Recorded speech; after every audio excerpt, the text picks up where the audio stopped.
اعوذ باللہ من الشیطان الرجیم بسم اللہ الرحمن الرحیم. میرے محترم اساتذہ اکرام اور پیارے ساتھیوں، السلام علیکم.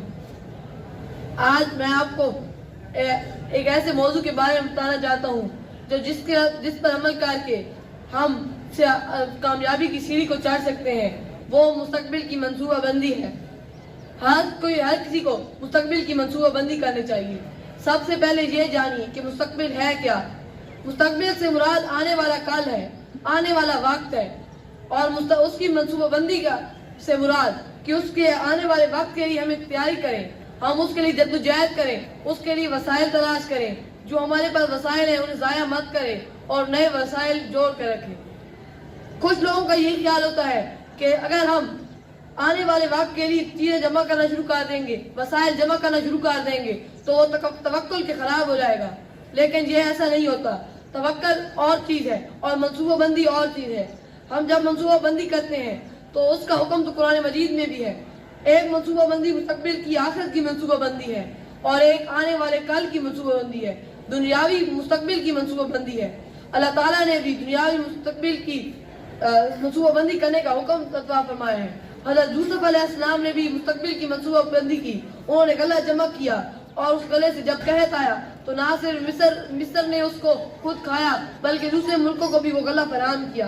حضرت محمد صلی اللہ علیہ وآلہ وسلم نے صلح حدیبیہ کا معاہدہ کیا جس میں صاف ظاہر تھا کہ مسلمانوں کا خلاف ہو رہا ہے. اس میں تمام شرائط مسلمانوں کے خلاف ہے. لیکن حضرت محمد صلی اللہ علیہ وسلم نے مستقبل کا سوچا. انہوں نے یہ جان رکھا تھا کہ یہی فتح مکہ کا پیش خیمہ ثابت ہوگا اور ایسے ہی ہوا. مستقبل میں صلح حدیبیہ ہی کی وجہ سے مکہ کی فتح ہوئی. اس طرح سے ہم مستقبل کی منصوبہ بندی کر کے کامیابی حاصل کر سکتے ہیں. اس کے بہت سے فوائد ہیں. کچھ جیسے ہم مستقبل کی منصوبہ بندی سے وسائل میں کمی نہیں آتی، وسائل بڑھ جاتے ہیں، خوشحالی آتی ہے اور ہر طرف ہر کسی کے پاس اپنے وہ وسائل موجود ہوتے ہیں جن سے وہ مستقبل میں صحیح طرح کا روزگار بسر کر سکے، اپنی دن رات بسر کر سکے. اس طرح سے ہمیں پتہ چلتا ہے کہ ہمیں بھی مستقبل میں منصوبہ بندی کرنی چاہیے. آج جتنی بھی اقوام ہیں، جتنی بڑی اقوام ہیں، وہ ساری اپنا سارا سرمایہ مستقبل کی منصوبہ بندی پہ لگا رہی ہیں. اس لیے ہمیں بھی چاہیے کہ ہم مستقبل کی منصوبہ بندی کریں تاکہ ہماری قوم اور ہمارا معاشرہ خوشحال ہو سکے. شکریہ.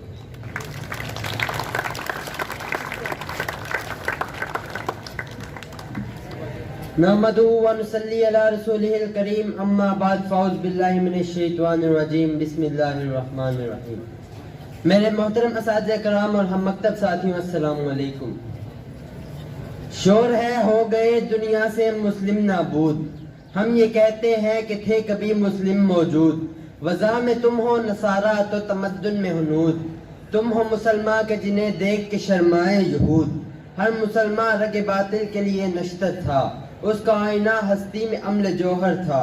یوں تو سید بھی ہو، مرزا بھی ہو، افغاں بھی ہو، تم سبھی کچھ ہو، بتاؤ تو ذرا کیا تم مسلمان بھی ہو. جو بھروسہ تھا اسے قوت بازو پر تھا، ہے تمہیں موت کا ڈر، اس کو خدا کا ڈر تھا. باپ کا علم نہ بیٹے کو اگر ازبر ہو، پھر پسر قابل میراث پدر کیوں کر ہو. ہر کوئی مست مئے ذوق تن آسانی ہے، تم مسلمان ہو یہ انداز مسلمانی ہے. حیدری فقر ہے نہ دولت عثمانی ہے، تم کو اسلاف سے کیا نسبت روحانی ہے.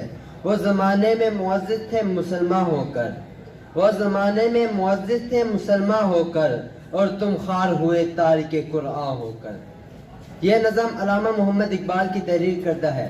اس میں علامہ محمد اقبال آج کے مسلمانوں کے اوپر تنقید کی نگاہ سے دیکھتے ہیں، آج کے مسلمانوں کو، اور ان کو بتاتے ہیں کہ ان کے آباء و اجداد میں جو آج ان کے اندر یہ خامیاں پائی جاتی ہیں، ان کے آباء و اجداد کے اندر یہ خامیاں بالکل بھی نہیں تھی. انہیں اپنے آباء و اجداد سے کیا نسبت ہے، ایسی کون سی روحانی نسبت ہے جن کی وجہ سے ان کے اندر یہ خامیاں پیدا ہو گئی ہیں. علامہ اقبال کہتے ہیں کہ ہم لوگ آج کے مسلمانوں کو دیکھتے ہیں تو ہمیں لگتا ہے کہ دنیا سے مسلمان ختم ہو چکے ہیں.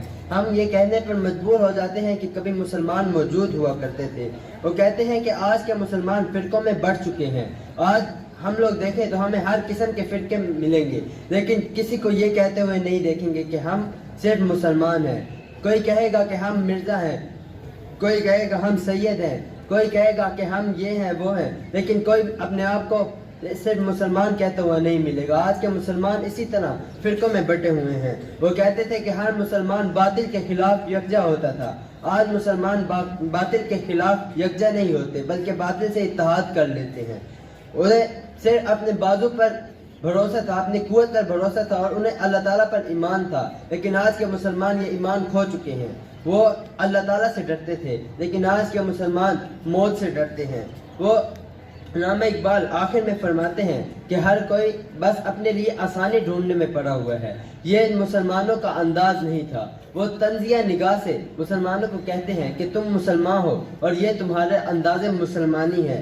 وہ ہم لوگوں کو اپنے اسلاف کی چند خوبیاں بتاتے ہیں کہ وہ بہادری اور سخاوت، شجاعت، یہ سب ان کی خوبیاں تھیں، اور آج مسلمان یہ سب تمام خوبیاں کھو چکے ہیں۔ وہ فرماتے ہیں کہ جو ہمارے اسلاف تھے وہ مسلمان ہو کر زمانے میں بہت زیادہ مشہور تھے، اور ہم تارک قرآن ہو کر زمانے میں ذلیل اور خوار ہو رہے ہیں۔ شکریہ۔